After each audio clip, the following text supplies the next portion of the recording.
Sva Saša in Boris in sva na ljubljanski tržnici. Greva na lov za ekomojstra.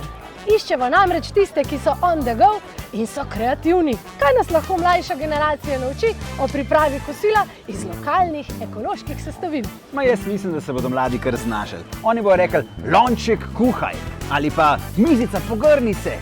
A pa ne, da sem jaz smotan. Najbrž bodo rekli, ChatGPT, daj mi napiši vse možne jedi iz tehle sestavin. Imaš prav. Z nama sta Nina in Špela. Pravila so enostavna. Tista, ki bo podala več pravilnih odgovorov, gre v finale za naziv ekomojstrice. Tekmovalki za vaju imamo pripravljen izziv. Našteti morata čim več različnih jedi, ki bi jih naredili iz ekoloških sestavin, ki so pred vama.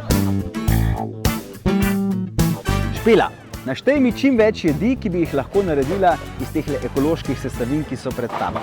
Porova juha, krompirjeva juha, bučna juha, paradižnikova juha, juha s popečenimi jajci, juha s popečeno polento, medenjaki, ovseni kosmiči z medenjaki, kompot iz jabolk, prosena ekološka kvinoja z jajci, široki rezanci z mesom, ajdova prosena kaša z mesom. Mi lahko našteješ čim več jedi iz teh ekoloških sestavin, ki jih vidiš pred sabo.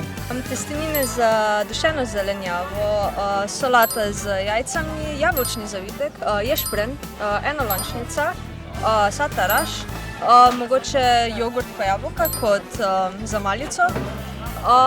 Potem bi jaz rekla, narezek iz suhe salame.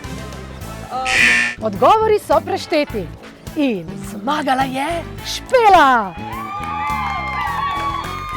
ki odhaja v finale za naziv ekomojstrice. Spremljajte nas še naprej. In odkrite, kaj vse se skriva za ekoznakom Kmetijstvo Slovenija.